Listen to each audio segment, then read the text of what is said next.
Good morning. It's Saturday. We actually have a studio audience today. Thank you. Yes, we're so glad to have you. Don't adjust your sets. I am not Matt, but I can try and talk like Matt. Oh, gosh. Good morning. This is the Salty Nerd Podcast. Good morning. Good morning, everybody, and welcome to the Salty Nerd Podcast. I am your flavor I producer. am Mr. Kadish. Get it right. The Mr. Kadish. You know what we do have, guys? Super chats. And what do we have going on to the Salty Nerd Discord today? I don't know. We have a special guest with us this morning.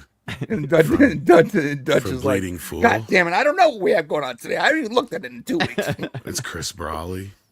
And Odin's here pretty much on time because we're late. Thanks to Tom's cereal, although he didn't have any. And Brian's still gay. Gay. And I'm Lord of the Shelves and You're Lord Lord of the Shelves. pizza and Pineapple He likes pizza. oatmeal. Odin's Et cetera, oatmeal. et cetera. I think you should start that. Odin's oatmeal. Odin's oatmeal. Ugh. Odin's oatmeal. I like that. I don't know if anyone. I wouldn't want anyone to actually be eating Odin's oatmeal. That just doesn't sound right. Odin's sounds oatmeal. No.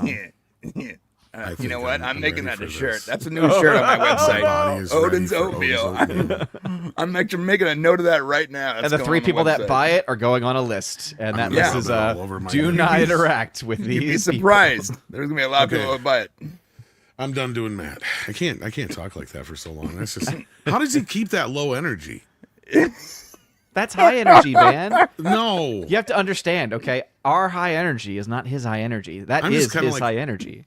I know. Yeah, it says I'm iron. JoJo, the idiot circus boy. And he's fucking like just I am Matt. Good morning. Well, welcome to Saturday morning. I can't do that. I just can't do If that. Matt was a leftist, he'd be a producer at NPR. 100%. Today he'd be fired. He'd be like, I got fired. It sucks. And that's the extent of his emotions on that. He'd just be like, yeah. Tom, now you Good morning, started something. Ichluz says, Odin's oatmeal, now with extra nuts. Gosh. Oh, no. I just, Raisins. Cinnamon. You can put cinnamon in that stuff. no. But good morning, Chris. It's good to have you here. I think this is your first time on Salty Nerd Podcast, correct? It might be. I think it might be. I am a salty nerd, though, so hopefully I'll contribute are this. something to the You know what's discussion. weird is I'm wearing a Superman shirt and you're sitting right below me. So it's Oh. like you're Lex, but I definitely don't look like Superman. I am the villain in today's quad. I look You more look like like Superman's you look dad. like Lex ate Superman and put No, his I shirt look- on. Yeah, I look like his dad in that movie, Pa Kent. But anyhow, so yeah, You can be XL instead of Jor-El. You can be XL. So for extra large, I think it's an XL shirt, right? I don't know. I'm going to try it. The dad joke's coming. Priming. I'll eat most of them. Much love, Tom. Oh crap!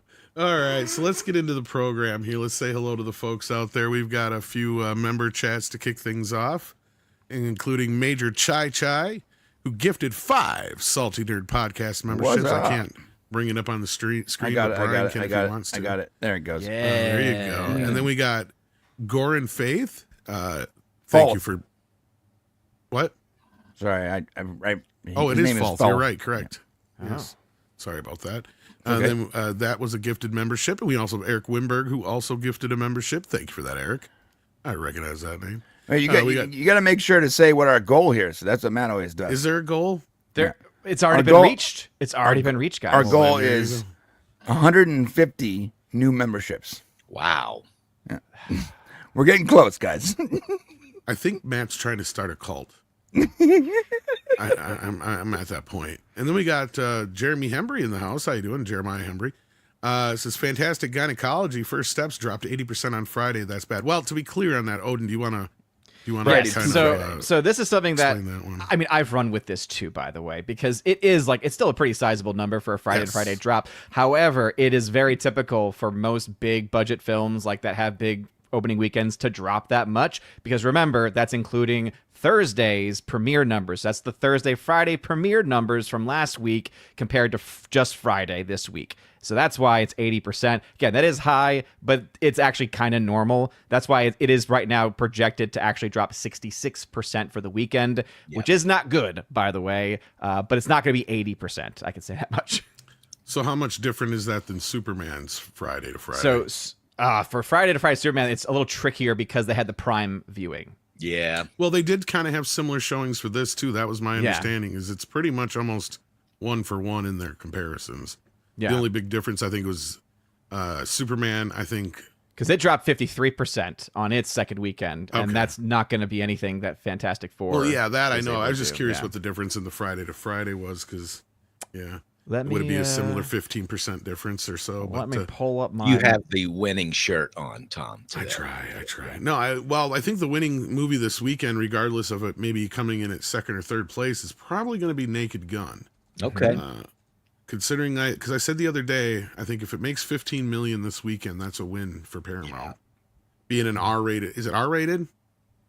I can't remember if it was PG-13 or R-rated. But yeah. Is it PG-13? Yeah. But considering it skews a lot older, like what kids know what Naked Gun is nowadays, right? Yeah. And to answer your question, Friday to Friday drop for Superman was 70.5%. Oh wow! So even worse for Superman, actually. Yeah, but no, it's better. That was Friday. That was Friday to Friday. Friday. 80% is what Fantastic Four has just had. Okay, so Superman had 70, so it's actually a lot better. But it's also like when you hear a number like that, you're like, oh, 70%, that's huge. It's like, it sounds horrible. It sounds bigger than it is, but that's again just that Friday number. Odin, is that counting Superman's Prime? Too? So yes, because the way the tracking works is whenever you have a premiere, all of that always gets put into the Friday number. And Fantastic Four had a few early showings.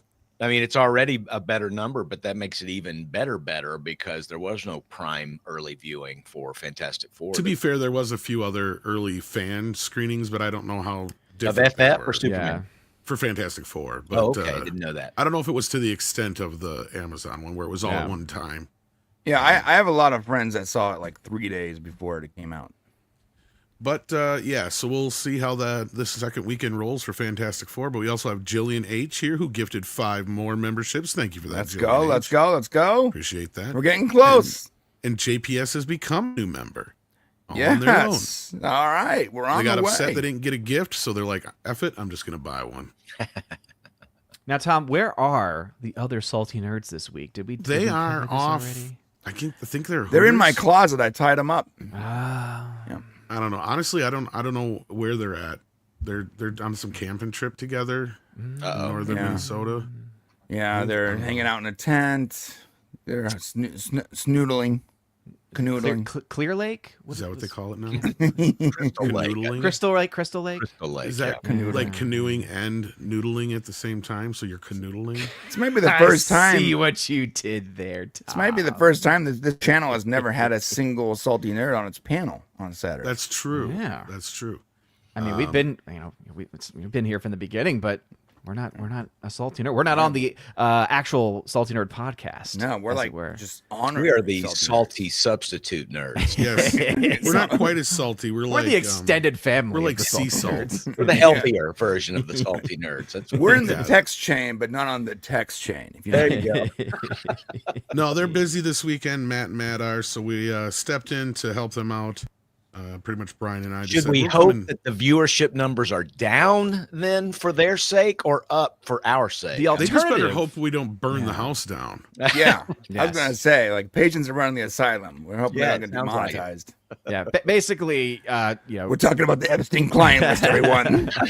We're naming names. Oh, we're naming names today. Then we're Here naming it is. the Diddy. Yeah, basically. Who had the vaccine?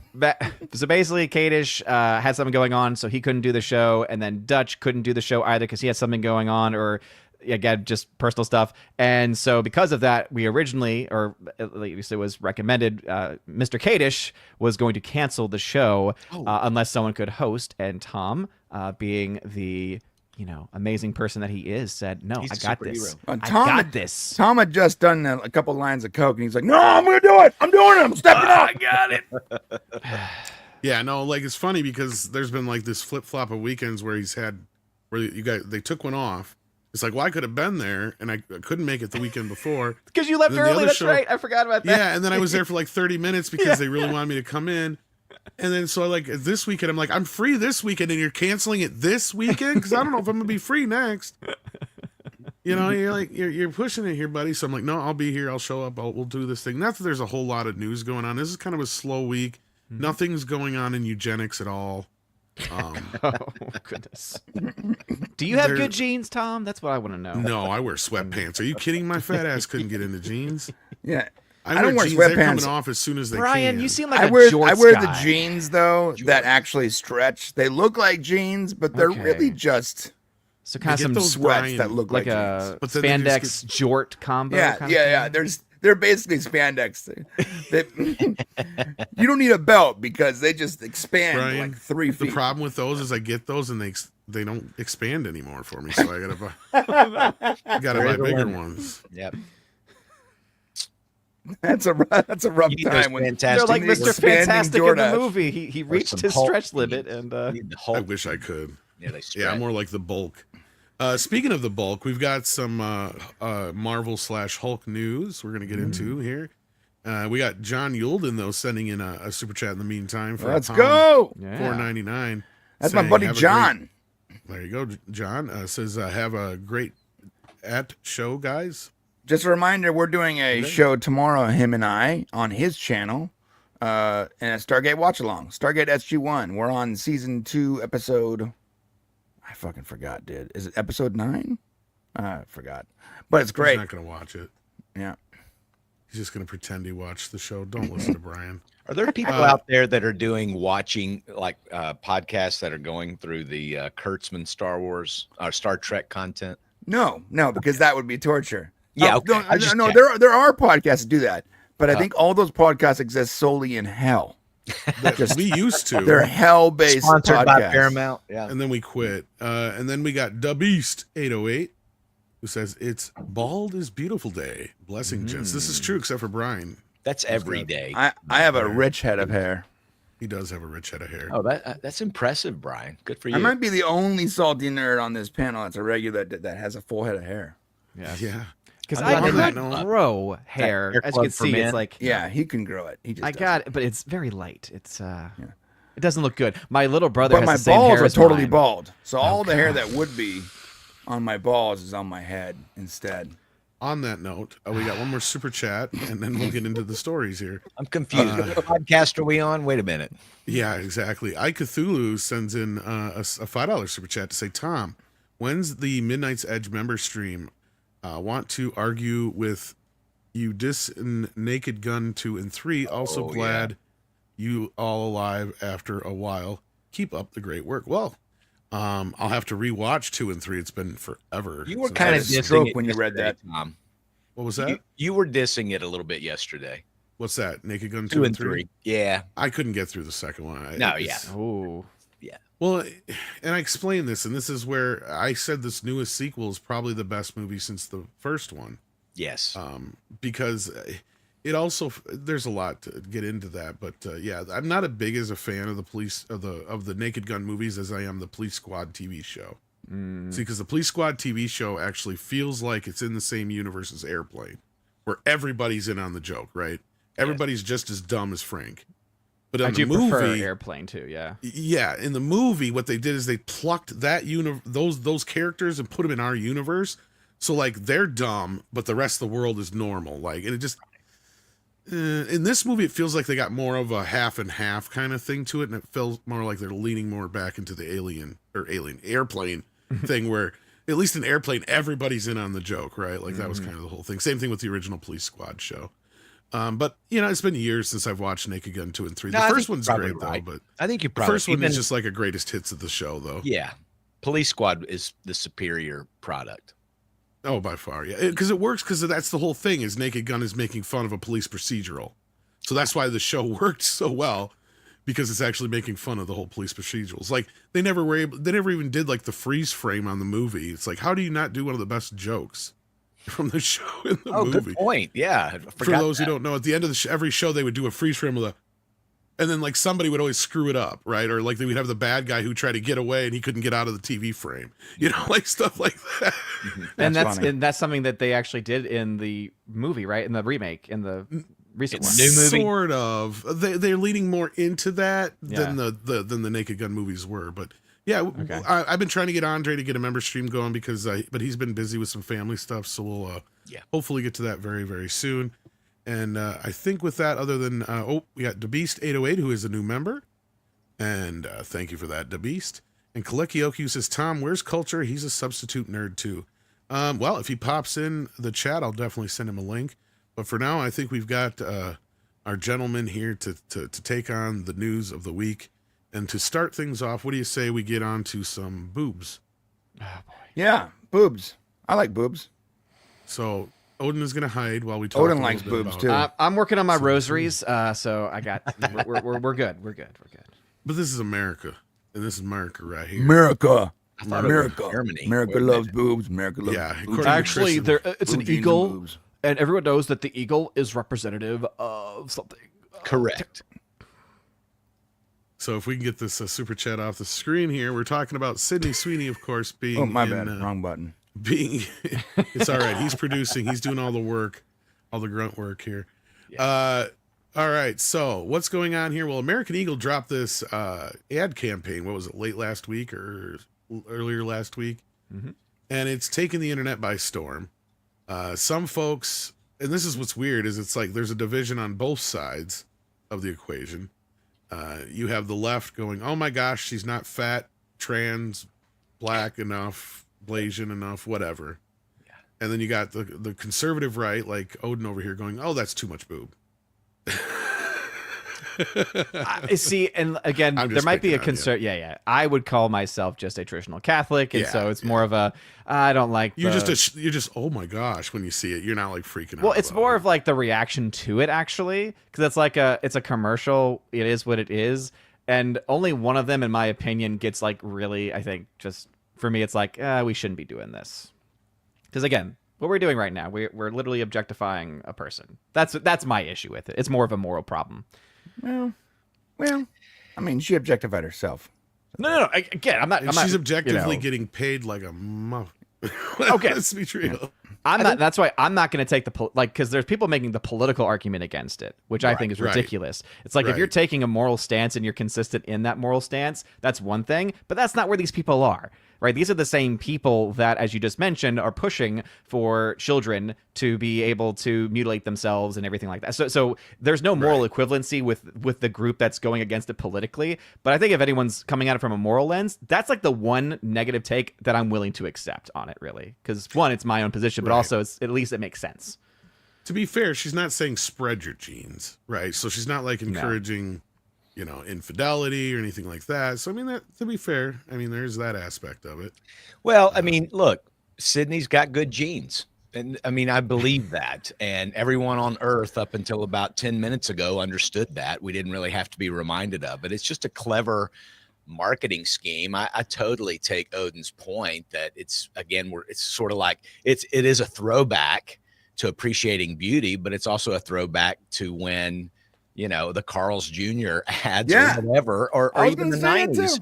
It's objectifying women. And somebody made the point yesterday that it's like a hot chick with something, holding something makes a guy look. A hot chick wearing something makes the girls look. You don't need the ugly women from the morbidly obese Sports Illustrated covers or the transgender Victoria's Secret models or the Calvin Klein strange obese couple wearing their underwear. I mean, let's go back to the Marky Mark days. Now, of course, again, it's a throwback to sexualizing everything. But honestly, we've been in sort of this weird brutalist, celebrate what's ugly, celebrate the things that you don't find attractive. And if you don't like it, you're some sort of Nazi right-winger maggot or whatever. And it's kind of interesting to see what's going on here. And I think it's sort of the cultural war that really is going on, where and it goes all the way back to the drag queens at the library reading to the kids, or it's the Disney movies where we're supposed to suddenly start identifying with Maleficent or Cruella, you know, and just embrace evil and all this kind of stuff. Well, suddenly American Eagle just does a nice little classic American Beauty chick wearing jeans. Yeah, there's a great example. I thought the Maleficent movies are more like embracing redemption, not evil. But but we don't want villains that have a redemptive arc, because they're not going to be good at the end of the day. I mean, it's That's like the wicked effect. A Lex Luthor redemption arc. I don't think so. By the way, guys, Beyonce did this too, and no one said a word. Yeah, nobody said shit. What we had up here on screen was the actual American Eagle ad from before. That now if they'd have done the same exact ad, nobody would have said anything. But the problem is, none of these people actually went out and bought American Eagle clothes, right? The difference is, once they saw Sydney Sweeny in these, they went out and their stock shot up. In fact, a lot of the same clothes that she's worn in these ads have sold out, right? Like, good luck getting your hands on them right now until they restock, because that's how much they're selling. Look, you guys just said it. The throwback aspect to it, I think, is the bigger part of it. So let's take like just quit picking on Odin. Let's take the religious aspect out of it, right? Let's take the actual just, advertising side of this. The ones who are freaking out about this and crying eugenics are the ones who are standing there encouraging people to go to Planned Parenthood, right? And all these other things. Like, these are the last people on earth who have any shape, way, or form of talking about any of this crap.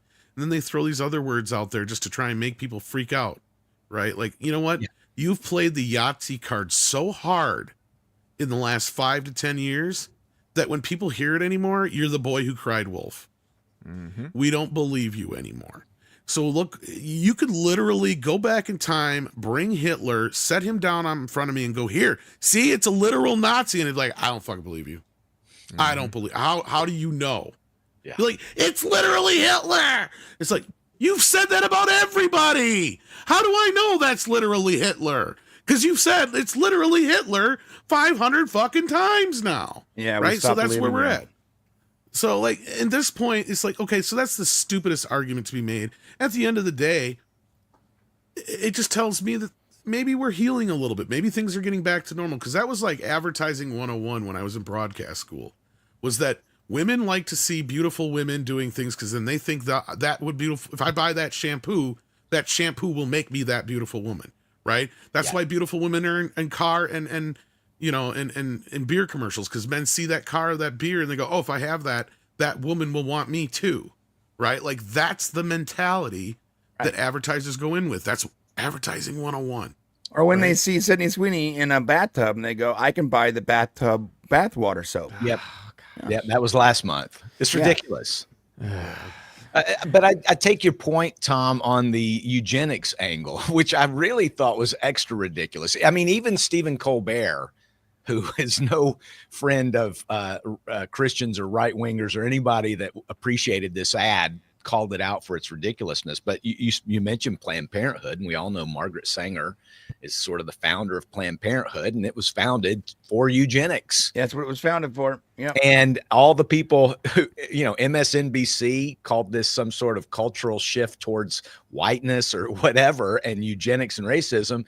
And I'm like, MSNBC, you probably would run ads for Planned Parenthood if they did ad campaigns. So why do you think so many Planned Parenthoods are in inner cities? That's right. And also a fun, I don't say this, realistically, because it's not fun, but a fun stat about that too is in New York City. I forget if it's still going on, but there was, like, in the last several years, there have been several times when there were more children, black children being aborted than being born in New York City. It's awful. So it's wild. Like, again, that is the kind of thing. It's like, okay, that's, if we don't talk about, what in the world was that? Sound like a balloon. Is the shelf gonna fall? Your shelves drop. Your shelves drop. Yes, let's go. Let's go. He's like, it can't. I have no idea. I need to go. You're right, Odin. You're absolutely right. It's a shame, and it's the side that are accusing this of pushing eugenics that supported eugenics. We're in the upside down at this point. It's like opposite day all the time now. Yeah, Al Bundy said it best. Pretty women make us want to buy beer. Ugly women make us want to drink beer. This is true. That's advertising 101. This is absolutely true. So yeah, I think a lot of it's just a lot of people freaking out over nonsense at the end of the day. I mean, honestly, she's more covered up than some of the other women we've seen in other women in quotations in a lot of other things recently, right? No, it's And wild. I'm sorry, real quick. If you go on YouTube and see some of these new modern day rap and pop stars, it should be age restricted. It is just the songs and bouncing butts and boobs. It is as close as you can get to nudity without being nude, and they're singing about like our parents in the 80s. I know. I don't have a problem with it. I'm saying that it's there and it's not age restricted. These like WAP and all these. I know it was like a couple years ago, but there's a lot of songs now where it's just all about being absolute whores, prostitutes, just riding the dick carousel. And these things are praised and promoted online by YouTube and by other platforms. But the second you put Sydney Sweeny in tight denim, all of a sudden people start losing their minds. Yeah. And it's crazy. Some of the I'm sorry to rag on right wing here, but some of the right wing influencers that are really just grifters complaining about this from like a religious aspect. She's not nude. She's covered up. You want to complain about stuff? Complain about the stuff. I'm not talking about you, Odin, by the way. Okay. Complain about the stuff that is in your face nudity, not being age restricted in any way. This is not this is not horrible. This is not something that should be banned from believe TV. I'm agreeing with you on this, Brian, but yeah, you're not wrong. Like it's almost like it led from like, you remember we used to laugh at the adults going, I want to hold your hand and I know what that really means. Right. They don't want to just hold hands. Yeah. You know, it's like nowadays, then you're like, right, you hear shit like wet ass pussy. It's like, that's what the name of the song is. Yeah. It's the name of the song. How could a kid not hear that and not, I can't imagine that. Well, and the people that are complaining about the ARYAN genes here would have called that song empowering for women.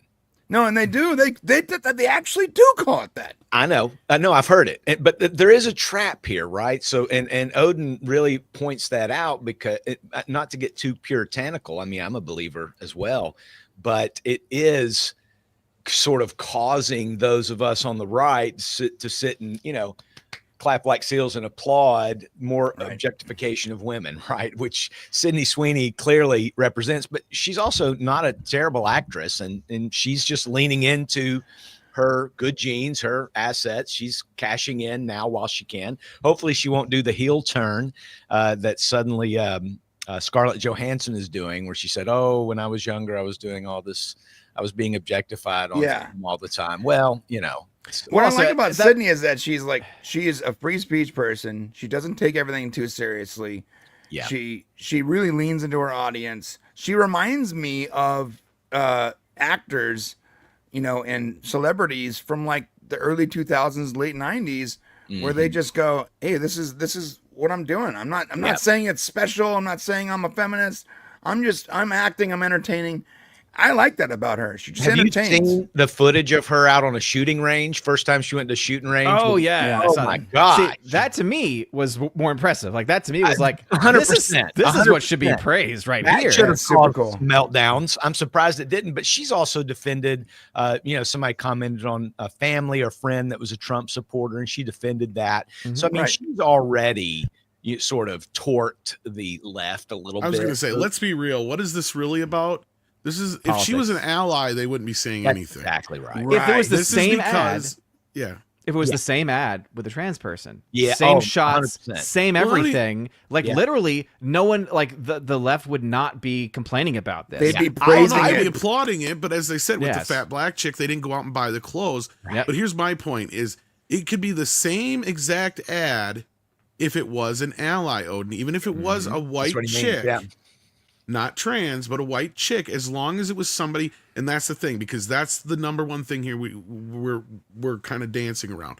She's never actually come out as conservative, but it's well known that her family is, and it was hinted at over and over and over again through the whole election that she was, and that was where everybody was like, oh, she's one of those people that they're getting behind because she's one of them.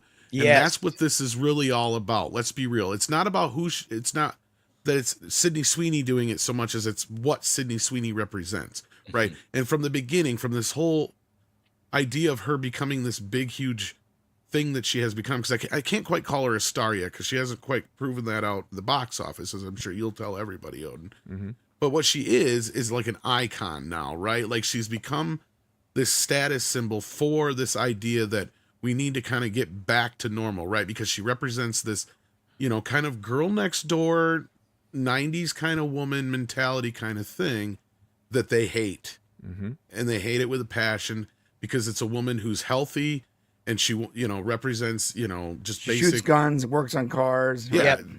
American values, right? And that scares them and they hate She that. reminds us of American values. Yeah. You know what made me a Sydney Sweeny fan is when I first watched it, I watched that SNL where she hosted. And it was the first time in years that I consistently laughed during an episode of SNL. And at the very end of the episode, when the names come on screen and the closed captioning, they were splitting all the names and closed captioning to avoid her boobs on purpose.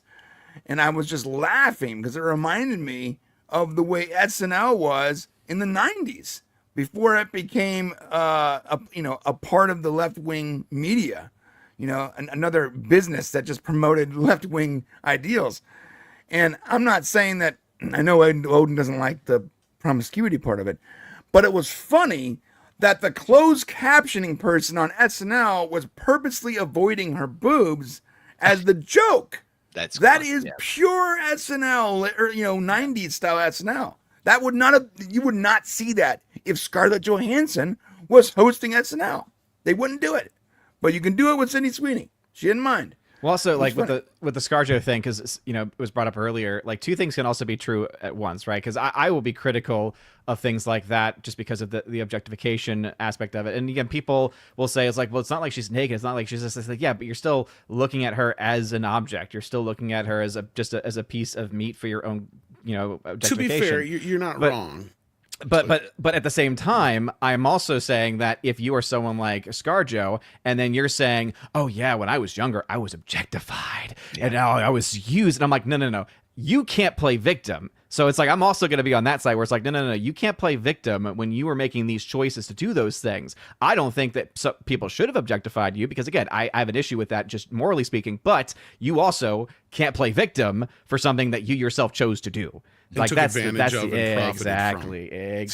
See, that, and that's where I was kind of saying with Sydney Sweeny things. She got paid, right? Mm-hmm. But here's the big difference between Sydney Sweeny and others, and I know you may appreciate this, Odin. Mm-hmm. She's not somebody who's been in 50,000 relationships like Taylor Swift or some of these other folks, right? Like she's been in like one long time relationship, and most recently she's been rumored to be with Glenn Powell, right? Yeah, so that's two guys in like 10 years that she's been connected to. Although if her and Glenn Powell had kids, that might be eugenics. That would be eugenics. Master race here. Those would be more. They would be probably some of the best looking kids you ever saw. I think or Sydney, the ugliest. She has very nice décolletage. There's no doubt. I don't find too much problem in art appreciating beauty. You can go all the way back to the Statue of David, right? I mean, how promiscuous was, or how obscene might that have been to some people. But as long as she's not doing pornography, I guess she does nude scenes. I don't know. I haven't.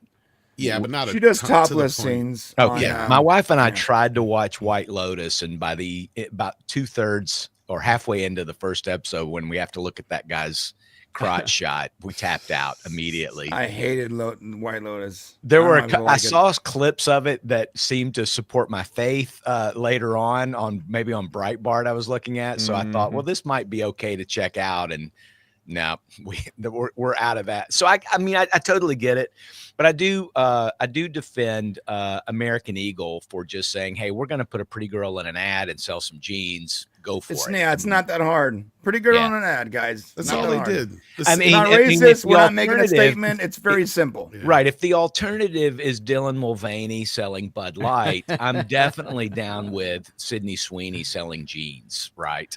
Yeah. I want to go back to the Carl's Jr. If it doesn't get all over your face, it doesn't. Oh yeah, I mean those. See, that's are the thing, Brian, borderline is like, obscene. Yeah, I this know. is like one of the most benign, yeah. Right. straightforward, run of the mill.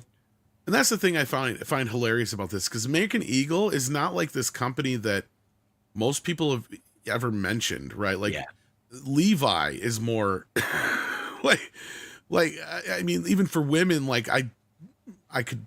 I mean, I that don't shouldn't know be a racy image there, right? No. I mean, I saw racier images for promotions for the Dukes of Hazzard. right. So But now again, if Sydney Sweeny was known as this left ally who yeah, who's going through men like Taylor Swift, they'd have no problem whatsoever. yeah. It's None. the fact But that they had she, it. Go ahead. And it's not even just that. It's the fact that she is not an outspoken ally, and it worked because they've made hundreds of millions of dollars off of it. that's in what's just bothering them more. Same So with it's the like soap, soap they're company.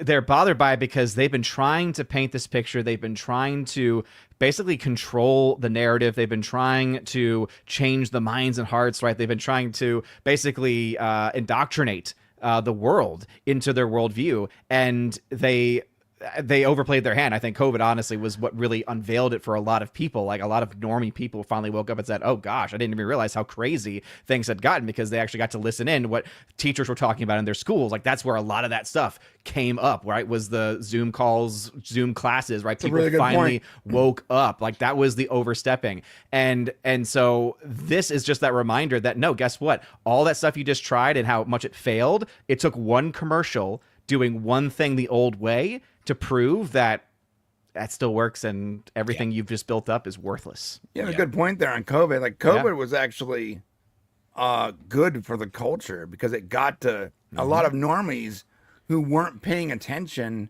were sort of forced to pay attention to all this crazy nonsense. A lot of parents were now in on the crazy. Before, when they would be like, oh, that's not happening. Oh, I don't see that. And they sort of shut it out because they're busy. They're going to work. They're going to school, whatever. They don't got time. They're parents. They're working individuals. But all of a sudden during COVID, they're not working. And now they got to pay attention. And they're seeing how insane the left is and how absolute crazy some of these teachers are. And they have to wake up. They have to. That was just one part of what felt like almost a divine intervention of sorts, right? It was It like, did, had yeah. COVID not happened, we'd still be knee deep in this shit, and they'd still think that they're winning, right? And that's exactly what Odin was getting at too, and that's the problem they have with this. They could care less if Sydney Sweeny was doing this ad and American Eagle's stock didn't budge at all, right? They wouldn't have said a fucking word. This is just like when a big company, like a big term that goes around is it suable, right? Like is studios, that's their big word. Is like, well, they kind of copied on one of our movies. Well, is it suable? What suable means is it worth anything? Yeah. Right? Because if it ain't worth nothing, then they ain't gonna bother taking the time to fucking worry about it. But in this case, it's the same damn thing here. It's like, oh, people are paying attention to this. Well, then we got to pounce on that like a panther and fucking cry, you know, Hitler and racist and every goddamn thing we can. Sorry for using the D word there, Odin, but no, I try to curtail that around you.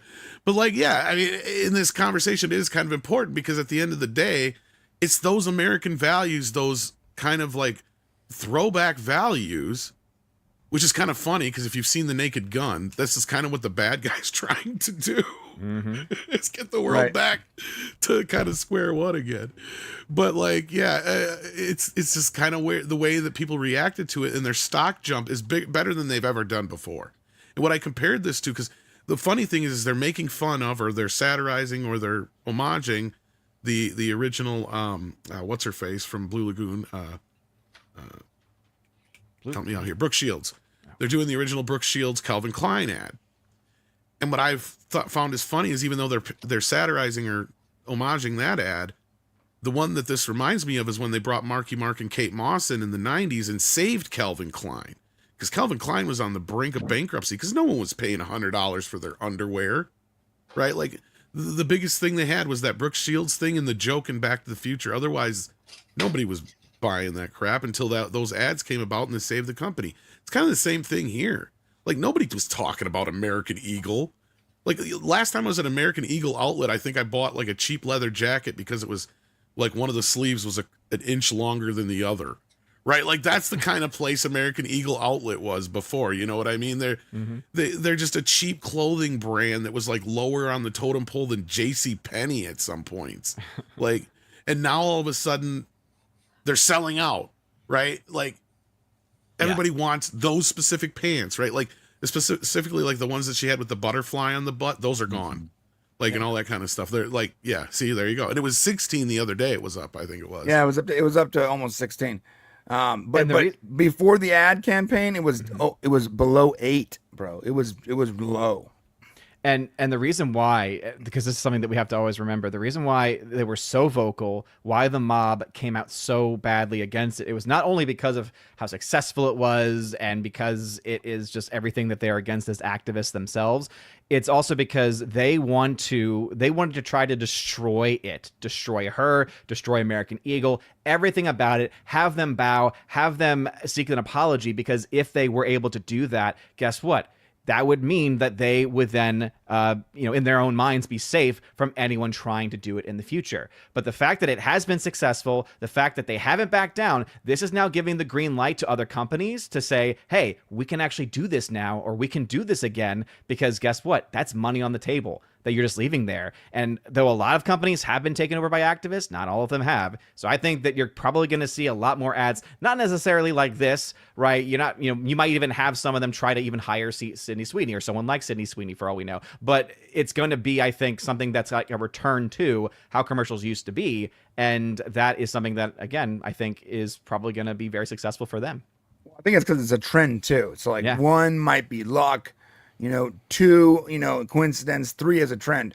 And this is the third ad campaign that she's done where the company benefited from the ad. It wasn't they benefited from the ad socially. Wasn't they benefited from the ad because they got more engagement. No, they financially benefited from the ad. The soap company made so much money on the first ad that they launched a second ad campaign and sold soap based on the first ad campaign. It was so successful. They're like, you know what? Remember that ad you liked with Sydney Sweeny in the bathwater? We're just gonna sell soap based on that now. They killed it. That was Dr. Squatch. Dr. Squatch, yeah. They killed it. So 3 is a trend. So the trend is, you ignore the social, left-wing politics, make cool ads, and you might sell some product. Oh, surprise, surprise. So going back the way we did it for years before all of a sudden everyone was worried about ESG scores. Awesome. So it's a trend. People are realizing that you put good ads, you put pretty girls in ads, or you make an ad that's sort of irreverent and just about your product, and you might actually financially benefit versus just socially benefit. Great. Well, the hilariousness about the ESG too, by the way. Mm-hmm. Yeah, I was gonna say, and the hilariousness of this whole thing is it's basically using their mentality against them, right? At the end of the day, because they're the ones who say, like, well, people want to see themselves in ads. It's like, well, yeah, you've been putting such a small percentage of the population in these ads. Nobody cares. Jaguar, the CEO stepped down. Guess what? Man, good point. Mm-hmm. Bud Light, biggest brand in America. Not so much anymore now, is it? See, this is the shit that happens when you do this kind of crap, when you turn against your core audience. Right. And Bud Light, that was the stupidest, the dumbest thing of all. Mm-hmm. Right. Like there's not an ESG fund on the planet that could make up for what they lost. No, and all you had to do was just consistently do what you've done for the past 50 years. 50 years. Clydesdales, Buxom Blonde, and Clydesdales. Yeah, come on. You didn't even need to objectify. Yeah, the frogs. Budweiser. Like, that's like the most memorable ad of all time. Genzi, the dog. I mean, anything, whatever. Do you know one of the reasons why I leaned into advertising when I went to media school was because of the Budweiser ads, because they were so clever, because of the Real Men of Genius, because of the frogs. Yeah, remember those? And they knew when to pull them, right? They wouldn't overkill it. Mm-hmm. Right, they would just let you have just enough. It's like it was just like when you all of a sudden you'd hear Bud Light presents Real Men of Genius. You're like, yes, we got to do it. Is it one I've heard already? Genius. Yeah, it's like you'd be like, oh, is it one I've heard yet? And so like those. Yeah, you remember when Super Bowls? Yeah. There was a moment there where Super Bowls were more about the commercials and the halftime show than the actual game itself. How many people were invested in watching the Super Bowl because how great the ads would be? Yeah. Talk about legendary. When was the last time you saw a good Super Bowl ad? I mean, it's been a decade while. almost. Yeah. And most of the time we talk about them now, it's for the wrong reasons, right? Like, Right. Here's another example. What was it? The Ritz cracker commercial they had that one year where it was like a minute and a half ad all about the gunkle, the gay uncle. And at no point did they have anything to do with the Ritz crackers whatsoever. Right. It's like, this is I your remember ad that. now? Or was it Doritos? I don't even know. That's how sad it is. Yeah. Because they didn't promote their product. And it's Yeah. like, I went to school for this shit. It's like, first and foremost, you put your product in the people's face. You make sure you say the name 1,000,000 times. Right. So when I get out of that commercial, exactly. So when I get out of that commercial knowing I know what to go down and look for, like that's the whole point of this. Yeah. And So, at the end of the day, what this is a win showing for is that them. this is showing that politics in ads don't work. Without politics, they do. Okay. So it's not about objectification. It's about them losing their access to another wing of their left-wing liberal marketing. And they're going to lose it because the businesses are like, I'm not going to pay a bunch of money for an ad that doesn't make me any money. Yeah. Oh, because well, you're telling me the young people they're going to get older and want to buy my product. Well, that hasn't been happening. We're talking about over 2 decades now of you guys trying to do that, and it don't work. Instead, you get boycotted, you lose profit, you lose stock, you actually lose. So you spend millions of dollars on an ad only to lose money. Then you spend a little bit more money on the ad, and you make a ton of money. Oh, it's not rocket science. Keep politics out of ads. Make cool ads. Doesn't have to be objectification. Just make a cool ad. Not that hard. Yeah, if somebody around the boardroom table when you guys are brainstorming the next marketing says, "Hey, but we can get some ESG funding for this ad," you need to show them the door, because I know that ad is not what we want. Anybody got Larry Fink's number? Yeah, and share my screen here because this was American Eagle's response. There was a few fake ones going around that were actually quite clever, but this one is actually similar. And here again, they're using their own mentality against them, and I love this.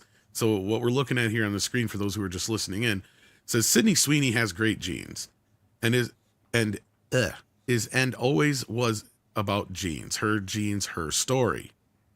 We'll continue to celebrate her how everyone wears their AE genes with confidence their way. Great genes look good on everyone. See, not that hard to do. I know I fumbled reading there, but yeah. Yeah, That's the right response, by it's the her way. truth. You don't have to complain about anyone. You can just be like, look, guys, chill out. It's about jeans. Relax. These are about denim jeans. Calm down. I know what they're doing, Brian.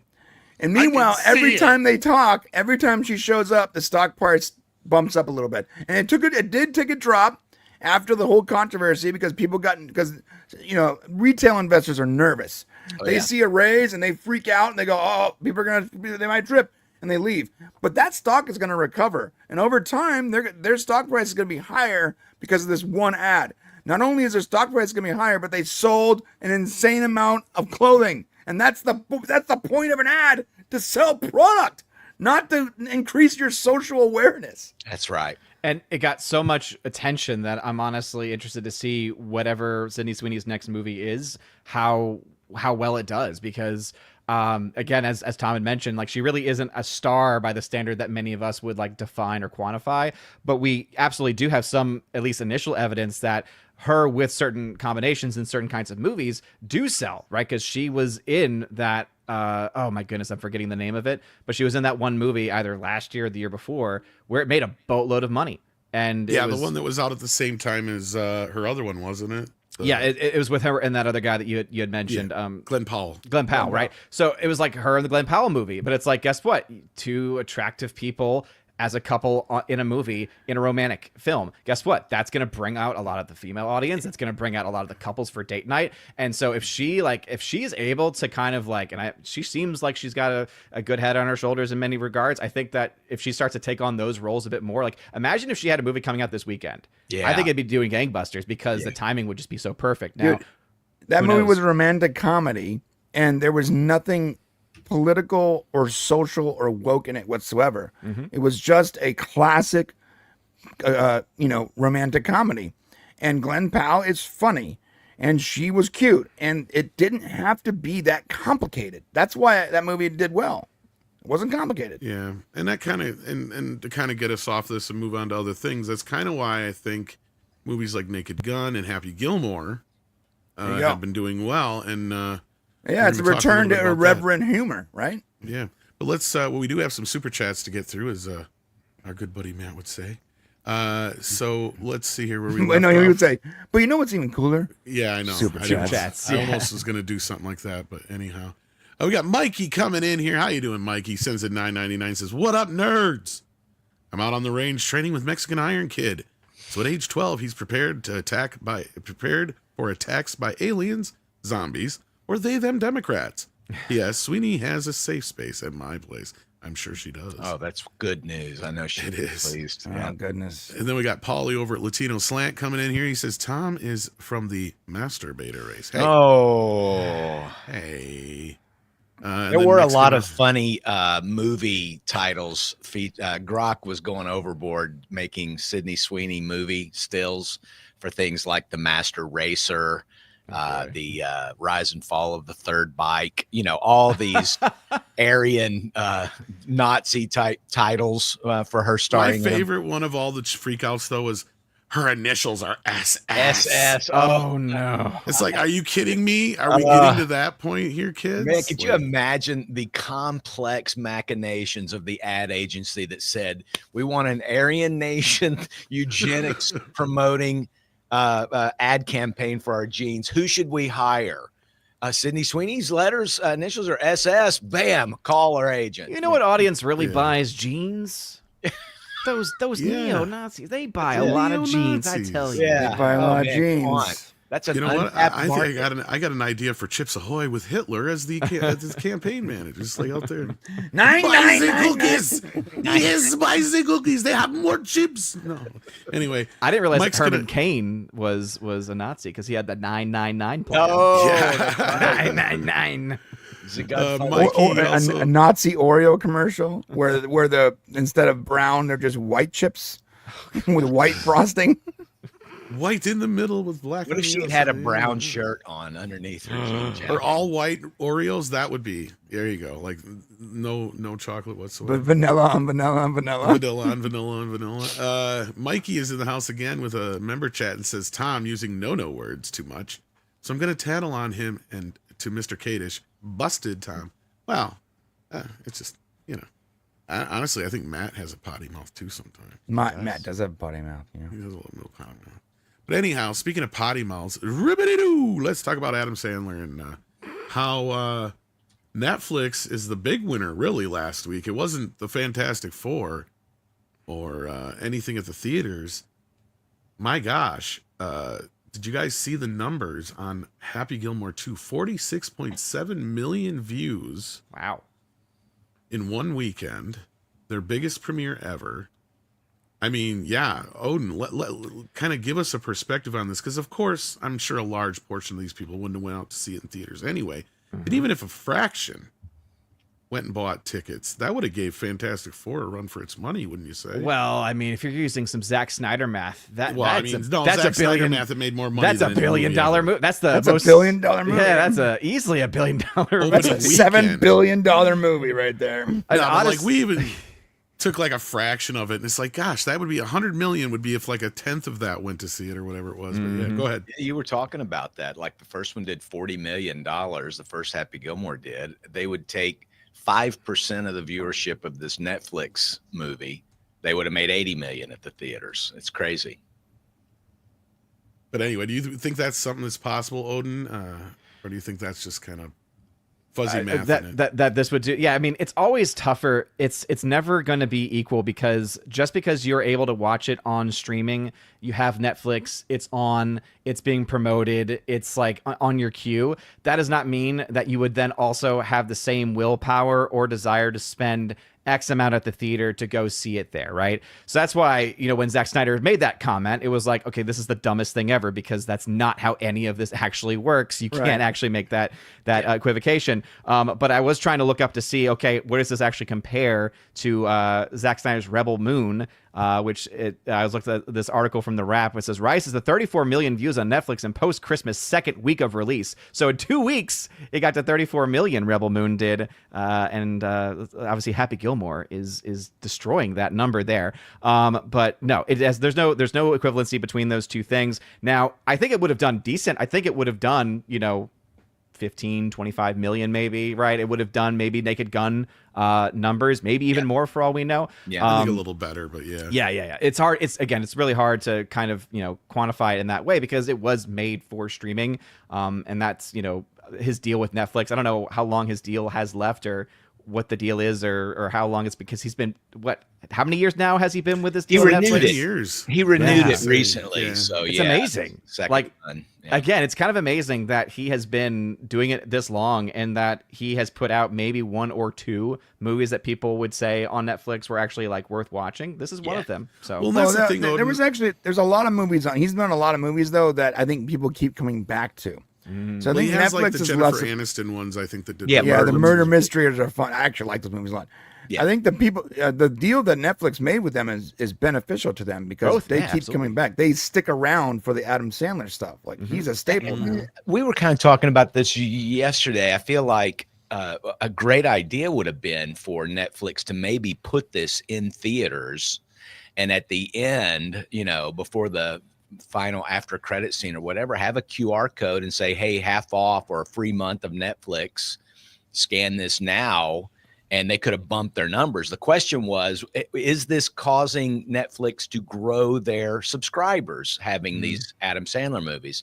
It just feels to me like, to Odin's point, if you own Netflix, you've probably seen this promoted to you now for weeks or months or however long they have this in the queue. But could you imagine if they had promoted that in all these, Naked Gun, here's a trailer for Happy Gilmore 2. I guarantee you people who are paying money to go see Naked Gun in the theaters would pay money to go see Happy Gilmore in the theater. And also it reminds me of, because some people make this equivalency where, for instance, when Black Widow came out, the people make up the excuse of like, well, it didn't do that well because it had a day and date release on Disney Plus. And I'm like, oh, is that how that works? Oh, so please explain to me how the Five Nights at Freddy's movies, which also had a day and date release, Halloween, did as well as it did in the theaters. It's because it was able to have that audience that was ready for it. They could have, I think that, to your point, they could have absolutely done that, where had they done like a day and date release in theaters too, hey, they could have just packed on some money, given themselves a bit promotion. But the reason why they wouldn't do that is because Netflix is huge. They don't really need the promotion. It's kind of hard to say like a company doesn't need more promotion, but like Netflix is one of the few companies where it's like it really doesn't need that much. Like it has enough promotion by simply saying, "Oh, we have Happy Gilmore 2 on our service." It just feels like there's money left on the table though. When they could have pulled in $15-25 million off a theatrical release, well, of which they'd get to keep, half of. It would pay for the budget pretty much, right? At least, like at the end of the day. Yeah, at least. And I think some of the other channels could do that also. I mean, Disney Plus could do that with their releases. And I think 100%. To your point about Black Widow, I think that's an excellent point. There are a lot of people that don't subscribe to these streaming channels. They're watching Tubi or Freevee or whatever came with their AT&T phone, or the Pirate Bay, or they're sailing the high seas. Radar sonar server. Yeah. So there are people I think that just don't know. Like if you put Happy Gilmore 2 out, I think somebody said yesterday also, "Hey, I didn't know that was coming out," and the comment was, "No, it's on Netflix." Right. So there was are me people because that my buddy asked. Yeah. They just don't know that these things are on streaming sometimes. I think he thought it was coming out in market. theaters.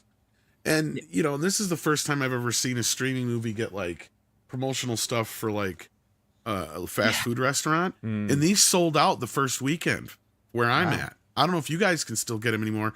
I was only able to get 2 cups because they're gone. That's crazy. And the lady at our local one, she's like, "Yeah, we got our 2 boxes and they're gone already. And we're not going to probably get any more." So, I mean, to me, that tells me there's some, and here's the thing. And the reason I asked this, Odin, is because I agree with you. I think it would do about the same as Naked Gun, but I think it would do a little bit better. Yeah. And from where Chris is coming from, Paul Chatto on the show this week, I think it was, who brought it up. He's like, it would make sense for Netflix to open up like their own theaters. Or was that you, Chris, who said that? One No, of the that's two. Paul. Mm-hmm. It was Paul. I was gonna say, yeah, because as we were in the midst of this conversation, I'm like, yeah, why not? They could buy up all these theaters that closed up, just show Netflix only stuff. You go in there, you get to see it before it drops on Netflix, stuff like that. They can make themselves quite a bit of money doing that. And the thing with Happy Gilmore too is, yes, Adam Sandler's done sequels before, but this is the first time he's done a sequel to one of his first 10-year decade movies. One of his classics. Mm-hmm. And that's one of the reasons why I know this one. The reason Happy Gilmore was picked first, because he's been talking about doing Little Nicky too, and Billy Madison too, and some of these other ones. The reason this one was picked first is because this one sold the most DVDs, videos, and the highest on streaming. Yeah. Happy Gilmore is huge. You know, like that's the one that everybody knows. So I think I would be willing to bet, I wish we could have seen this, that the movie would have made $40-50 million its opening weekend. Yeah. I think it would have. Maybe. And I think it would have really put a dent into Fantastic I Four. want an Airheads reunion movie. So Coneheads. That's one of his flops, unfortunately, but it did do well on video. Yeah. Yeah. Somebody else said, why don't we get a Bulletproof 2? It's like, I don't even know if people remember he was in that movie. Yeah. He was in what?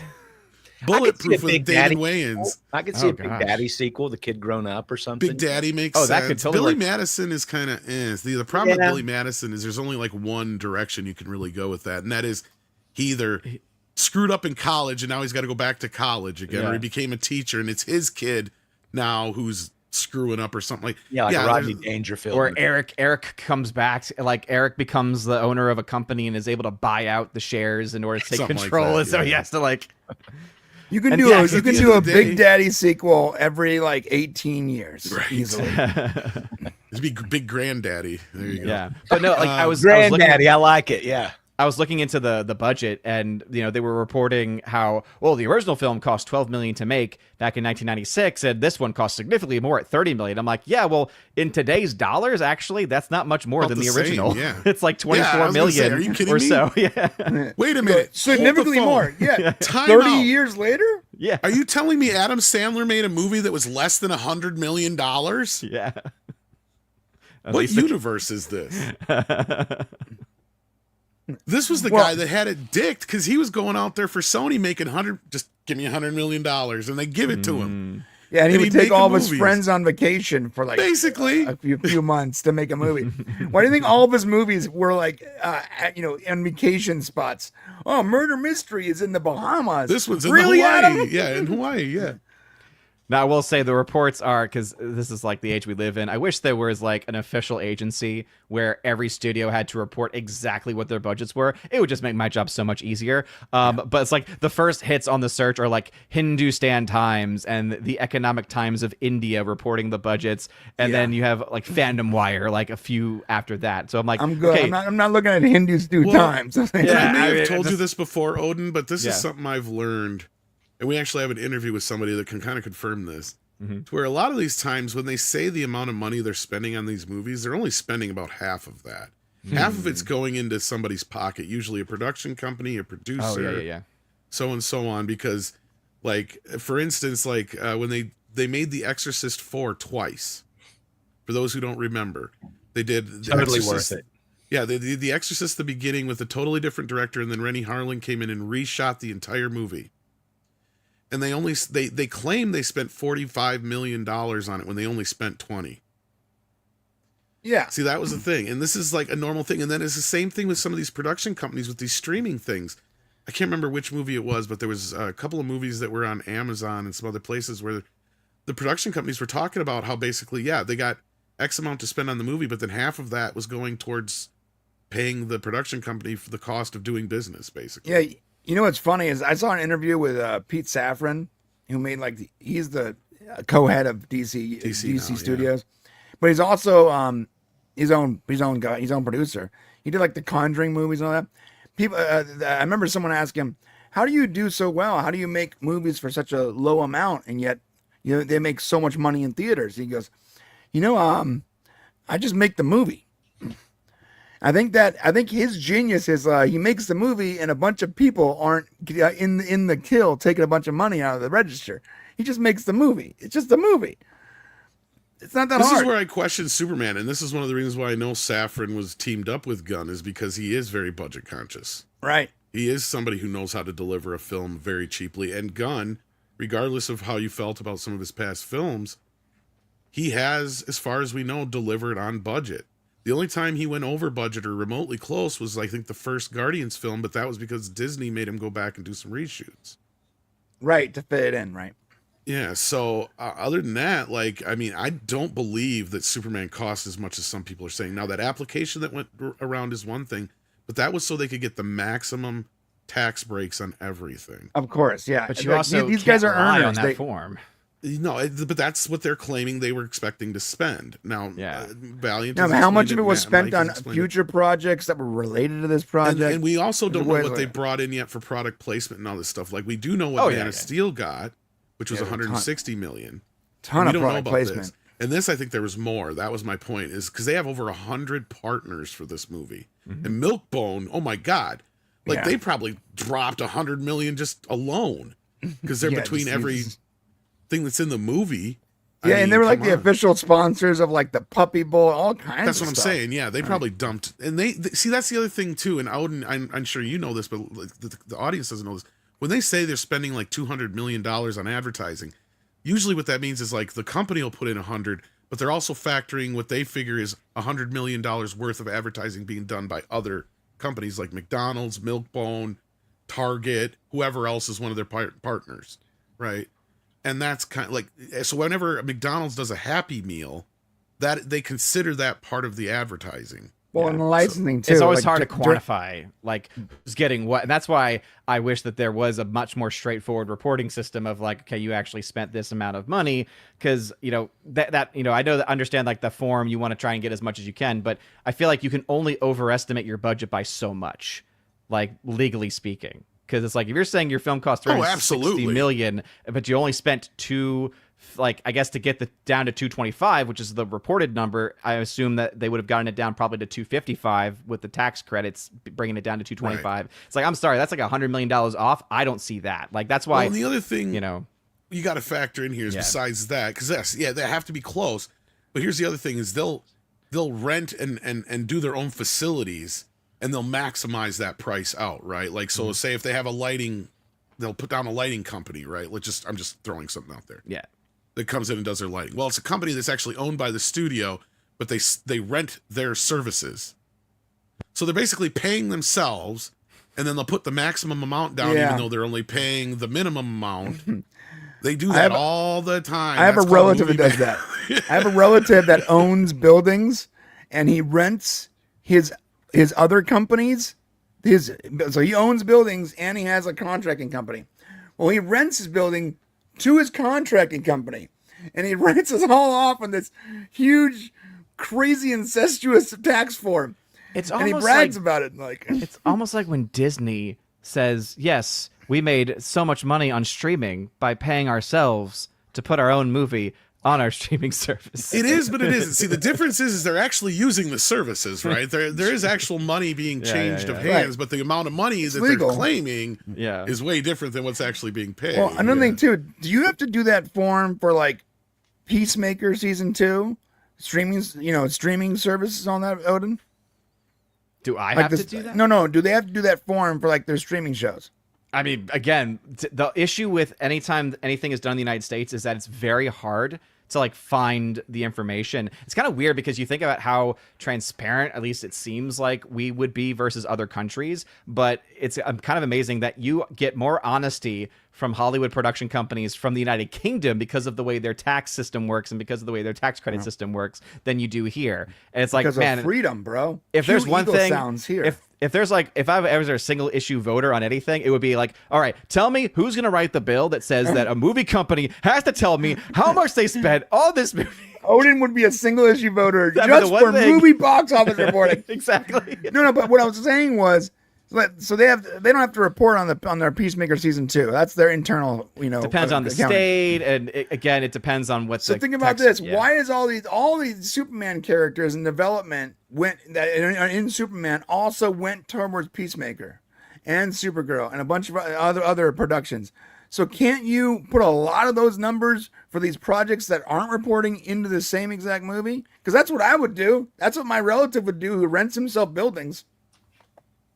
I think you have to do it per production, though. That's the yes, but I guess what Brian is asking here, and in Gesundheit, Chris, I think the best answer to your question is yes. Superman was kind of treated like a pilot episode, right? Right. I think that you are correct. I think that whatever extra sunk cost Warner Brothers is figuring, it doesn't matter because it's being set up for other future projects.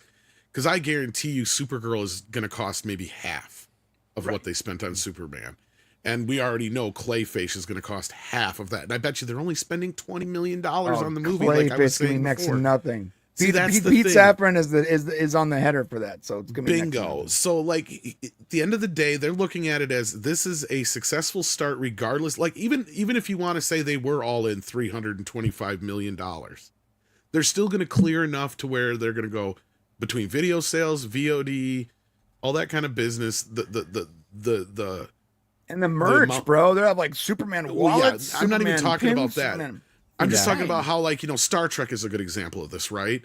Like, Robert Meyer Burnett has always pointed this out, and this is what kind of never made sense to me about Discovery, was that, when they brought Brian Fuller, to do Discovery, and he got the show going, they were upset because it was expensive. He's like, yeah, well, you got to amortize this, right? Like, you spend all your money up front. You got to build the sets, you make the costumes, then you just keep using that stuff over and over and over and over and over again, right. And it works itself out down the line. And they just couldn't get their heads around that concept for some dumb reason. So then they bring in Kurtzman, who costs twice as much. But I think the only reason they managed to deal with that is because he brought the Netflix deal in or something like that. But yeah, that's why Picard season 3 had exactly 3 sets that were used 47 times from 15 different angles. And that's kind of how he was able to do it for $1 million an episode. Yeah. So all the sets and stuff that were built for Superman are probably going to be reused again in Supergirl and so on down the line and stuff like that. And I think that's part of where they're figuring in those costs. But at the end of the day, the proof will be in the pudding. If in 5 years they're not making any more of these films, then that means they weren't making any money, right? Like, regardless of what the Snyder Bros want to tell you, the amount of money that those movies cost compared to what they were bringing in and video sales and merchandise just wasn't cutting it. So that's where they're at right now. They're like, they want money. David Zaslav is not somebody who's going to piss around. If it's not making money, he's not going to pull the wool over your eyes and pretend and go, look over here, it's actually making money. No, if it's not making money, guess what? People are going to get fired. Yeah. Yeah, and he has a track record that people complain about that. He will cut the movie. I mean, Acme versus Coyote, whatever that movie is, it's finally gonna get a release date because he wasn't gonna go out until it made money. It's either gonna be a tax write-off or it's gonna make money. Either or. What I was reporting was true, because even though people are like, he just doesn't want people to see the movie, he wants too much for it. And I'm like, no, everybody came in and lowballed him. Right. And they needed X amount, or they were better off just writing it off on their taxes. If they couldn't come in with this, and it wasn't like they were asking for some astronomical amount for Coyote versus Acme. We found out it was only $50 million, which is reasonable considering the movie cost 30-40 million to make, Odin, I think it was. So they're basically taking a bath on this thing at the end of the day. But I think they're retaining like digital distribution and stuff like that for like HBO Max and stuff like that. So that's the only reason they're benefiting from that. Oh yeah, and that's actually like a random thing too. Like, because I just found this out the other day when it came to the box office for F1, because I had never heard this before. Apple sold the rights to Warner Brothers, except for one thing, and it's premium streaming. It's PVOD.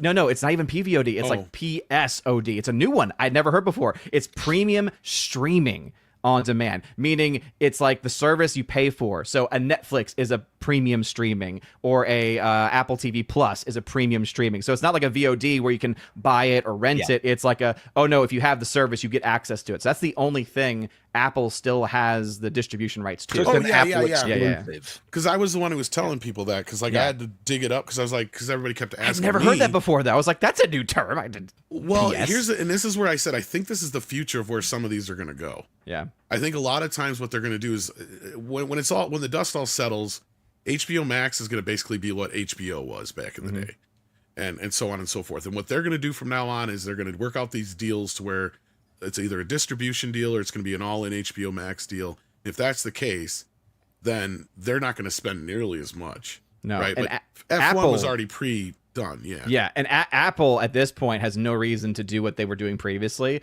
because all their other films had just never did much of anything. And so it's like they finally found the magic potion. So as long as they can get people to buy it, and I guess as long as they produce movies like F1, which is arguably the best movie of the year so far, then they'll probably have some pretty good money coming in. Weird. You put some movie stars in your movie, you put it in theaters for a few months, and then you put it on home video and streaming. Imagine that, Holden. What is this crazy concept? Whoa.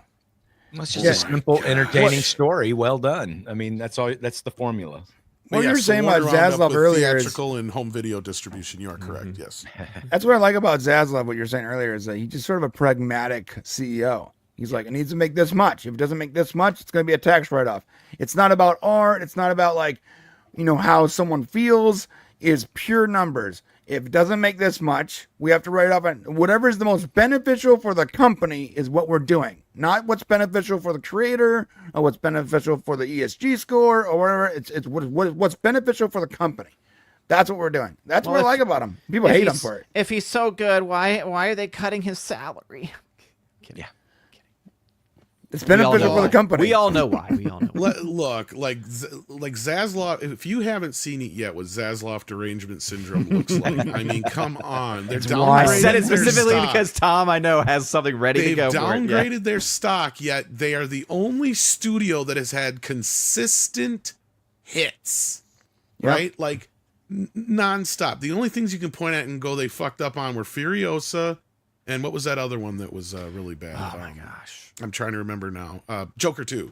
Joker 2 is the only two that you can really point to and say those were snafus. Outside of that, they have made up for those and then some, because for every Furiosa, you got a Beetlejuice, a Dune, and a Godzilla. Or you got a Sinners and a F1, or, just, you could throw them out there all day long for the last few years. That the Superman thing, and this is why I'm like, why are y'all panicking? They don't need Superman to do as much as y'all think it does. I don't know where this whole idea that Superman was going to sink the company is coming from. Because if anything, the only company it's going to sink is DC Studios. Yeah. That's why they separated him out.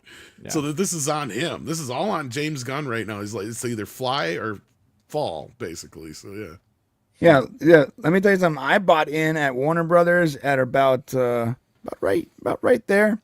So I'm feeling pretty good. Keep downgrading the stock, guys, because every time you downgrade the stock, retail investors are buying it. The price is going up and up and up because most people are not buying your bullshit anymore. How's your Disney stock doing now that you have the Yeah, stock? so let's talk about compared to Disney, Fuck you, Odin. who's only had one hit in the last year, right? And they're their drooling stock over is- Avatar. Oh, and with Fantastic Four is 60 plus, and Tony at Deadline saying 66% drop for week 2 domestically for Fantastic Four. I mean, it's going to do, I think the internationals are probably going to be a little bit better, but it's likely going to be, quote, the highest grossing MCU film this year, and it's going to maybe be 500 million, maybe. Yeah. What's going to be sad is if it actually ends at 444, like I said. I know. As a joke. Yeah. It's But, possible. If the internationals drop off, that's absolutely a possibility. It's not a joke, gentlemen. Oh, Super chats. Yes. We got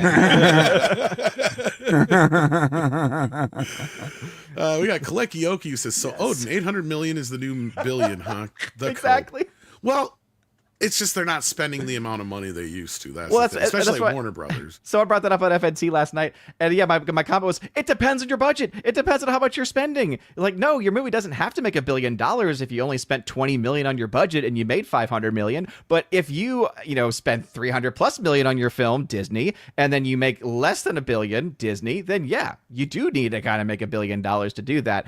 And then the joke was made was, oh, whatever Fantastic Four makes, that's just going to be the new thing. Like, oh, well, 500 or 600 million, that's the new $1 billion, right? Because the cope is Well, I real. think what's funny about this, and I don't know if this is what this was coming off of or not, but The article you had that came out. James Gunn 2 weeks ago saying in the one interview, like, look, I know there's a lot of doom and gloom around, and I'm paraphrasing, there's a lot of doom and gloom around this movie, but it doesn't have to do this big enormous amount. If it does between 600 and 700, they're in the profit. That's what he said. And I believe that for the most part. And that's kind of what Feige turned around and said last week too. Mm-hmm. He's like, these movies don't make $1 billion anymore, which is exactly what James Gunn said. And as long as they make X amount, well, that tells us then you've learned that you got to stop spending as much on these movies. Otherwise, you're not going to make your profit. That's the whole point of these, and this is why these movies were so big to begin with. Is because they were a crapshoot to start with. That's why for 20 years they tried to start the comic book movie. It wasn't until X-Men and Spider-Man all hit in a row, and they finally got this kind of formula. We're like, okay, if we just kind of throw this thing together, and they're a property that people know, like the Fantastic Four or the Hulk or whatever, people will go see it. And if we spend, 60, 70, 80 million dollars on the movie, we'll probably profit. And then you have like things all of a sudden like Iron Man come along that creates the Marvel universe, which leads up to this $1.5 billion, I think it was. What was it? The first movie made, I think it was $1.3 billion. The first Avengers film, well over $1 billion, yeah. Somewhere in that region, somewhere between $1.3 billion and $1.5 billion. Yeah. And they're like, oh, we got to get us some of that. And Dark Knight did it around the same time. And they're like, oh, well, we got to get us some of that. So then it was like everything. They just had that expectation, and it was all Marvel's fault because they built up this idea that you keep building and building and building, and we got to Infinity War and Endgame, and Endgame was the peak. Nothing is going to beat that again. It's going to be for a long time before something beats that. Well, by that, do you mean like cinematic universe or box office? Because we all know both. Avatar. Well, sadly, maybe by box office. Sadly, yeah, box office, yeah. It's like, I don't want it to be true, but yeah, box office is the only thing. It's but like, they don't have 5 Avatar movies coming out every year. See, no. That's the difference. And also, right? we've seen, we've only had 2 so far. It's insane. There's only been 2 Avatar films, and the first, I can't stand it. But it's like, it's so funny because people are like, oh, what's going to make $1 billion this year? I'm like, well, I can tell you right now, I'll make an easy prediction. Avatar 3 is going to at least make $1 billion. I will put my everything on there because that's like a guarantee, unfortunately. But their audience is shrinking. The difference between this Avatar. And every movie they're losing more and more and more audience because I think eventually people are waking up and be like, yeah, it was pretty, but it's amazing how much money it makes, and then no one remembers anything about it. Like it's all international. That's why, Odin. Yes. See, and that's what I said about the last one too. Yeah. And that was the comment I was going to make about the James Gunn versus Kevin Feige, is that with James Gunn making that comment, him saying, oh, it only needs to make about, maybe 600 million or so to break even. It actually is true because of where it's making the money. Like, that's the other thing too, because they're doing bonkers money domestically. They're not doing much of anything internationally, but hey, that's actually better bottom line because you get a lot more of your box office from the domestic. When Kevin Feige says that, the problem for him is that his budgets are significantly higher, and because they are not making money anywhere, domestic or international. Yeah. And so Feige, honestly, at this point, with all the decisions and all the things that he's been saying, I'm amazed the dude still has a job. Because 3 MCU films to come out in a year, and all 3 of them are going to be failures. Yeah, and the only 2 hits they've had in the last 5 years have been Spider-Man No Way Home and Deadpool, which are arguably 2 non-MCU MCU films. Yeah, and the other one that you could have argued was Guardians 3. No, not even that. Doctor Strange Multiverse of Madness, because 950 million sounds great until you look at the budget. And then you're like, oh, never mind. That's not actually making any money for you. Like, well, and that's why I said Guardians, because that one was cheaper and it did only like 800, but I think profit-wise, it was just about there. A little bit just about there. Bigger margin than Mom. But you see, that's the thing is my feelings on this is Multiverse of Madness is where this thing got broke. Yeah, absolutely. I know a lot of people want to blame this, that, the other. No, you watch that movie. The problem there is because that was the last one to almost make $1 billion, but that's where the audience went in realizing, oh shit, this isn't Doctor Strange 2. This isn't even a follow-up to No Way Home. This is a sequel to a TV show I didn't even fucking watch. Yeah. The WandaVision, America Chavez movie. And the thing that people forget, right, because we typically only talk about the final end point, 950, is that, okay, yes, Superman opened up $200-ish million. You had Fantastic Four, $200-ish million.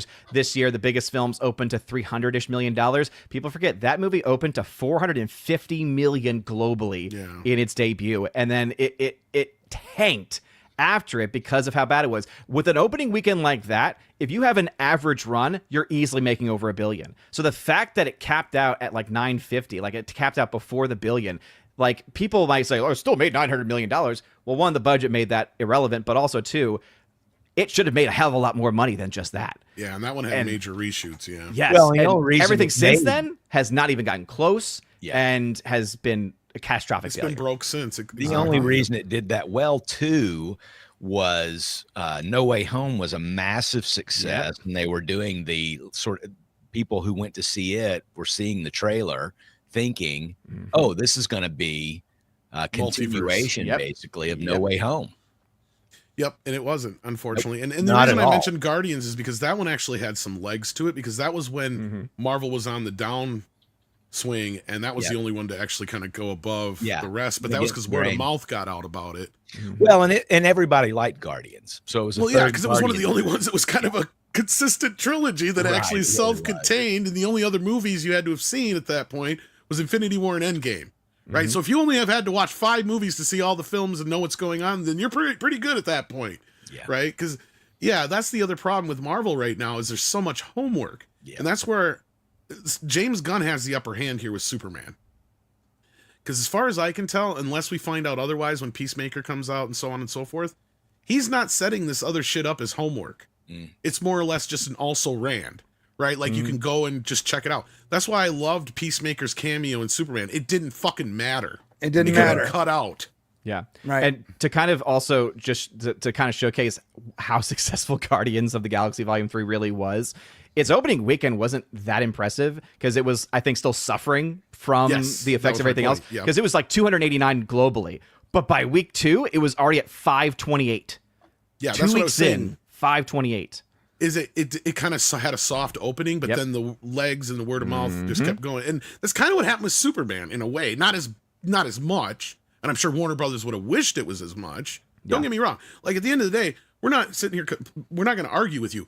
Would Warner Brothers be very, very fucking happy if this movie legged out 7 to 8 to a billion? Oh hell yeah, they'd be super happy. But they know realistically at this point, the fact that Superman came out and did as good as it did its opening weekend, has legged out like this, doesn't matter. At the end of you can be a Snyder bro, you cannot be a Snyder bro. Yeah. It is a success for Warner Brothers because of the state of comic book movies. And not just that, look at the DC universe. They have not had a hit basically since what? The Batman, if you want to count that a hit. The biggest Really? movie they've ever had was the first Aquaman.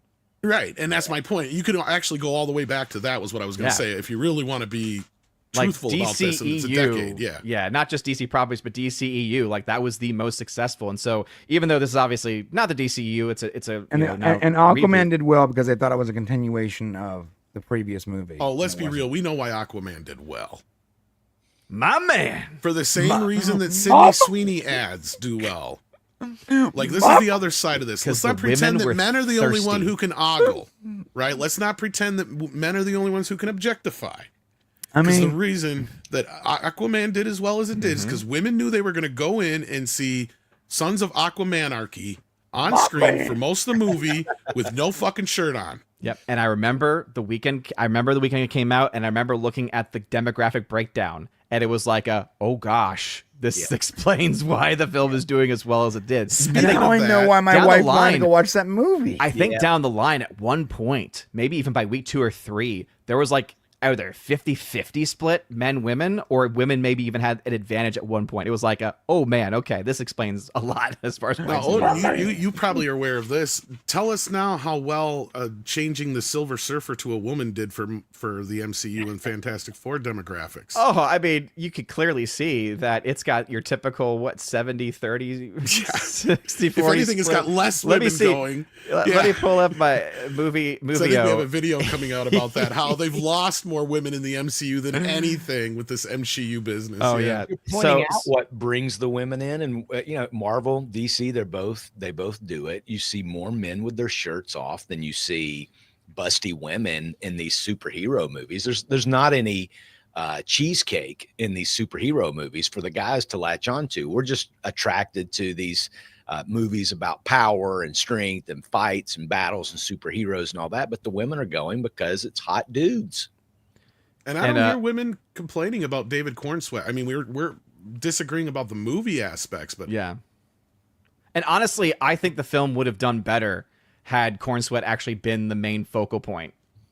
Like I That's think this is and I think that this is like the debate is really more so over James Gunn than it is over the movie itself. Exactly. But that's the problem, right? About that all day long, I think unfortunately I think you could argue I think both James Gunn and people outside of James Gunn made James Gunn the center of everything, and I think that ultimately hurt it. But going to the Fantastic Four numbers, and so Movio.co, which does these demographics for the United States, this is Fantastic Four's opening weekend, 74% of the audience was male, 26% was female.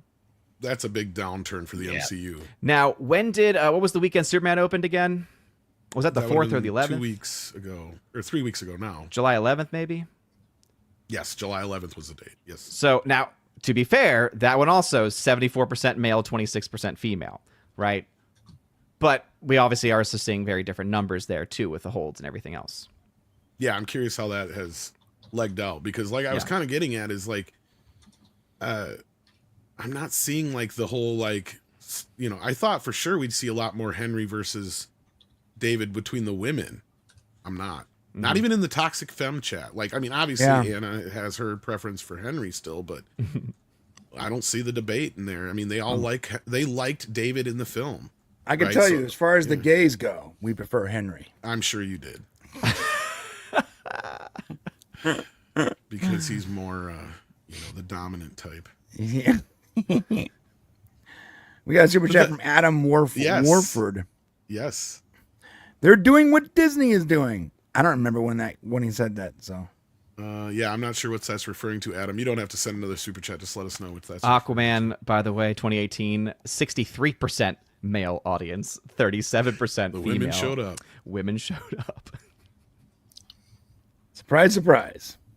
Yep, and they had the same issue with Megan here a few weeks back too. I'm sure you checked into that a little bit too. The women just totally rejected that. It's like you just rejected your core audience, because women love horror probably almost as much as men do. Like that's one of the reasons why it does so popular.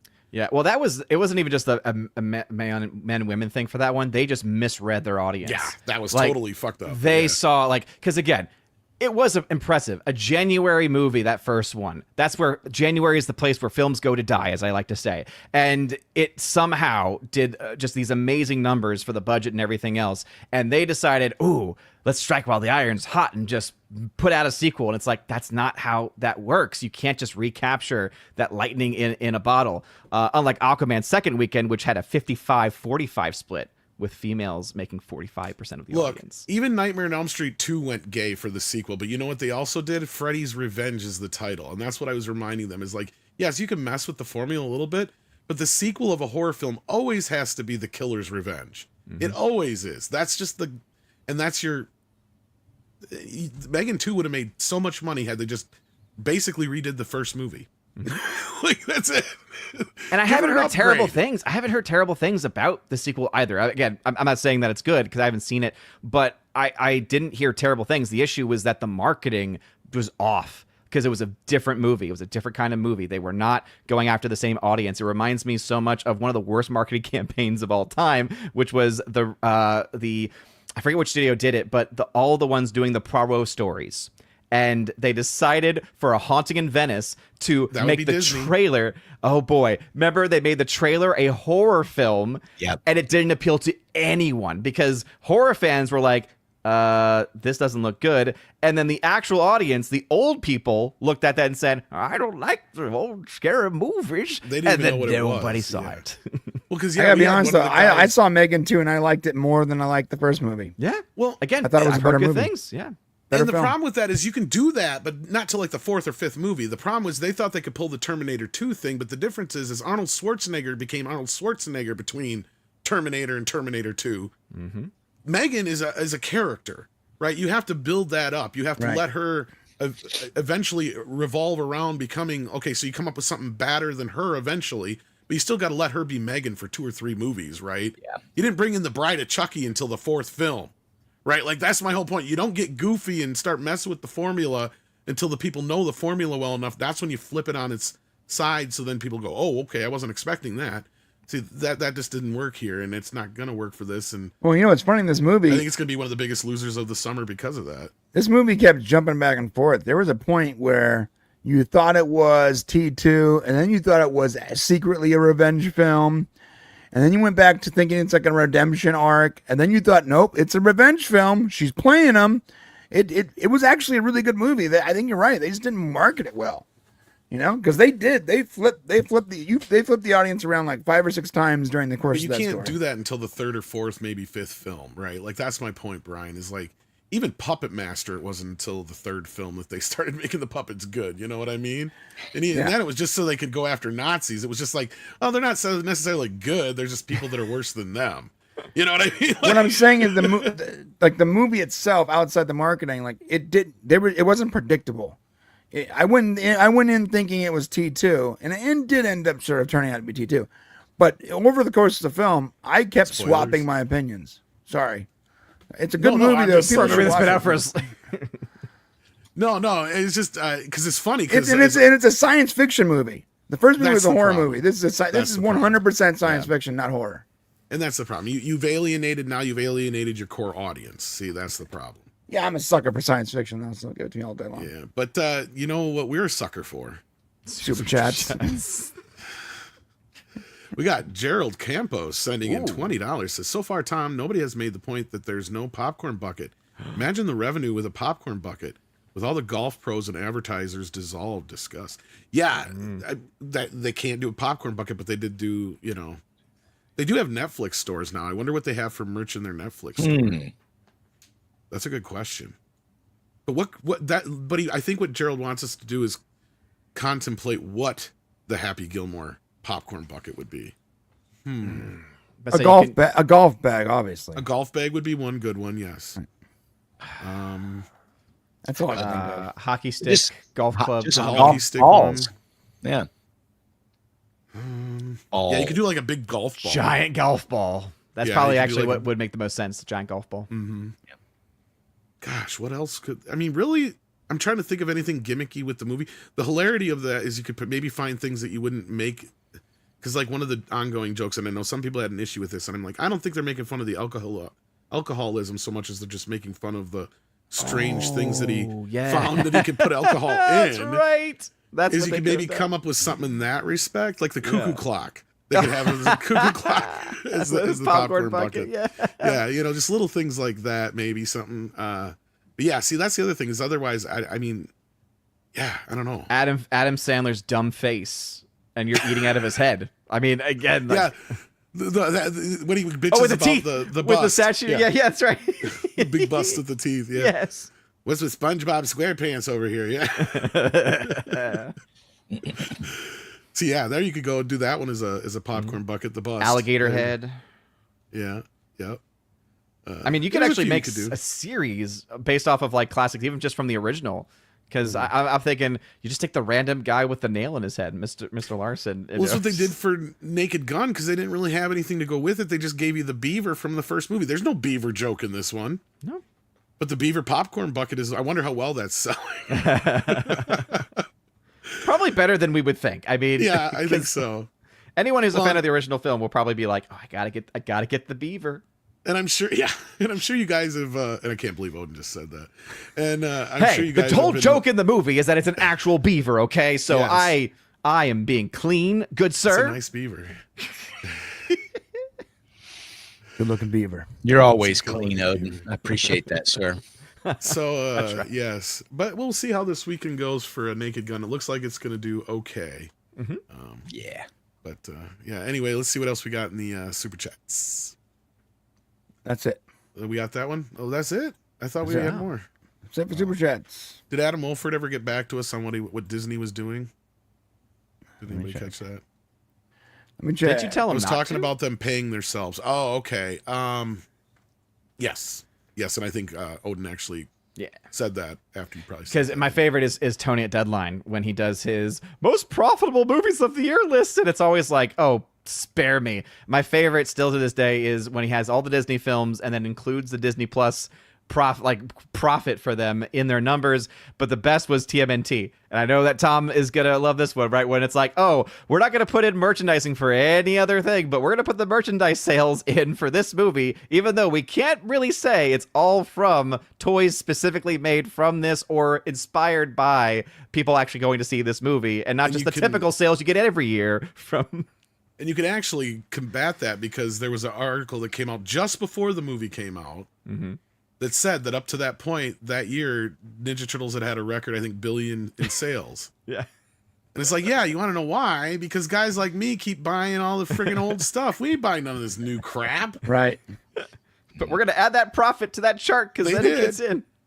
That's because we're buying NECA dolls that are $40 a piece. That's why. Right. And that's pretty much what did that. But yeah, so we had some stories and we talked about them, and we had some super chats and we talked about them. And I think we covered everything that we were going to talk about. Did we not, Brian? Or was there anything else that we needed to cover? There was a Spider-Man suit reveal, if you want to look at it. Oh, yeah, there was that. I'm kind of disappointed because does that mean we're not getting the suit we got at the end of No Way Home? I don't know. Because it doesn't look like the same suit. At least it's not the Iron Spider. Pretty short. Well, This is what's confusing about this movie, though, is like they keep teasing like this street level. Oh, it is the same suit, maybe. Hometown, hero. Oh, so this is a different thing than I saw. Aww.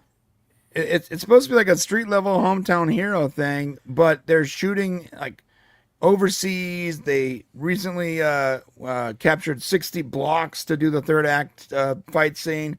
The Hulk is rumored to be in the film. Punisher's in the film now, actually.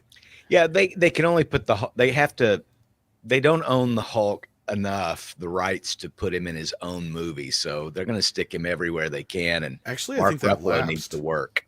No, Universal's still got some kind of hold over that situation. Oh, I think as long as they've got the Hulk ride, they must still have the rights, I guess, is the mindset. Well, no, I'm I not thought sure that was a what it- totally different thing. See, the thing is with the parks thing is that Universal has the one coast, they have the rights to the characters. That's what it is. There's something preventing them from doing a Hulk solo film. Last I heard, the only thing stopping them from doing it is they don't think the Hulk's profitable. That's what Well, I the heard. last Ruffalo's two Hulk, movies yeah. have probably proved that also, Yeah, I right? don't think it's probable either. Yeah. Yeah. But Makes- because makes he's more Mark Ruffalo and he plays on their team, they will put him in everything. And all of Yeah. us will always be like, Mark Ruffalo's still in Edward this." What it Norton's is, still the best one. rights is Universal still owns the first rights to distribute any Hulk film. Do they still have that? That's what I was wondering. Is I thought they got that either lapsed or they got bought out of that. But okay, Yeah, I don't know. 'Cause I thought if the that deal- Submariner and some I know other that things deal were was in that supposed deal. to expire in 2023. Maybe it did. Last that's I what I was heard, going to say. Because isn't that the year Wakanda Forever came out? Because Submariner and a couple other ones were in that deal too. If I remember correctly. Yeah, I don't know. It didn't get widely enough reported, and That's Kevin what I'm saying. Well, it Feige didn't won't matter because call I me think back. somebody asked Kevin or somebody within Marvel, and they said, "Oh, we can do a Hulk movie. We just don't want to, or we're just not going to because it's not profitable, or whatever." Is what I think the answer was. And yes, you're right. Up to a point, they could make Hulk in a movie. They just couldn't put Hulk in the title. That was the main thing. But yeah, so otherwise, I don't even know where it's at anymore. But I don't think they care. Maybe they'll do a Red Hulk movie. Well, they just did one.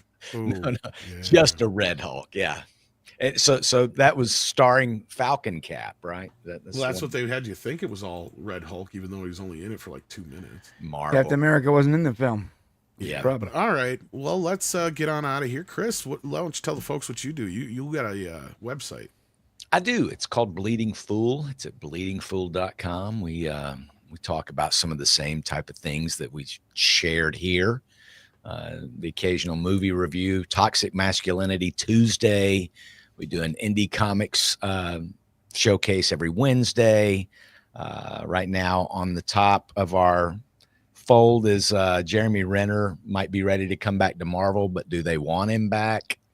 And that article I mentioned to you guys about streaming fatigue. So looks like wealthier people are the ones going to the movies, and the Poe folks are staying home watching streaming with somebody else's password, sharing. So there was actually a huge study. That's possible.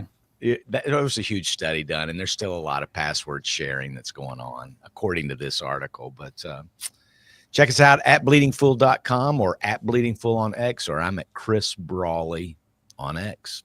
Thanks for popping in today. We appreciate Thank it. you. Enjoyed it. And Odin, tell the folks out there what you got going on. I'm sure you're going to be Yeah. doing a stream, I think, tomorrow. No, so I will have my box office breakdown video live tomorrow. Or the Not video. live, but it will go live tomorrow around 3 p.m. normally. Usually it's depending on what time I get home from mass and when my kids get down. But yeah, article geeksgamers.com, that will go live sometime tomorrow evening, and then a video usually goes up before the article, and that'll be on OMB Reviews on YouTube, on Rumble, on X as well. So yeah, always glad to be here. Awesome. Yeah. Sounds good. Brian, you going to do a show after this? Yeah, we're doing a show right after this. Literally going to pee in a bottle. No, You know, please don't do it again. brush my hair out a little bit. Takes With about a the minute and a pee? half for me to get John in there, and then we're gonna start the show.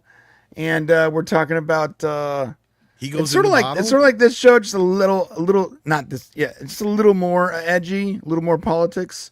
And that's gonna literally, you should be redirected from this show to that show right afterwards. So if you're just still chilling, join us for that show.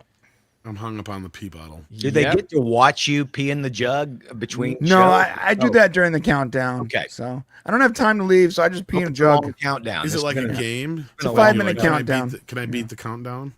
It's a 5-minute countdown. There was a stream a okay. few weeks Yeah. ago where That he should did be it plenty of during time. this show. I did. During this show, I just peed in a bottle. And Oh, then no. he showed us he showed us the bottle, and I was just like, I can't. No, I just can't. It's not my fault, guys. I'm Like, glad I missed that. here's the problem. Matt has me working. I don't have time to pee. He's like End the the show. Amazon of End the show, YouTubers. Brian. You can All right, me on guys. Midnight's Edge. You can find Tom at Midnight's Edge and a bunch of other channels. Before He's we see a everywhere. fucking pee He bottle. is. He's ubiquitous. He's like Pedro Pascal, man. He's like the Pedro Pascal of YouTubers. All right, man. I'll see you guys No, later. that's Culture Casino. Thanks, guys. That's true. Where's the out? Is there an Get us outro out of thing? here. I don't know where the outro Open is. the door. Here we go. Oh, there it is. I found it. All right. I'll see you guys later. Go.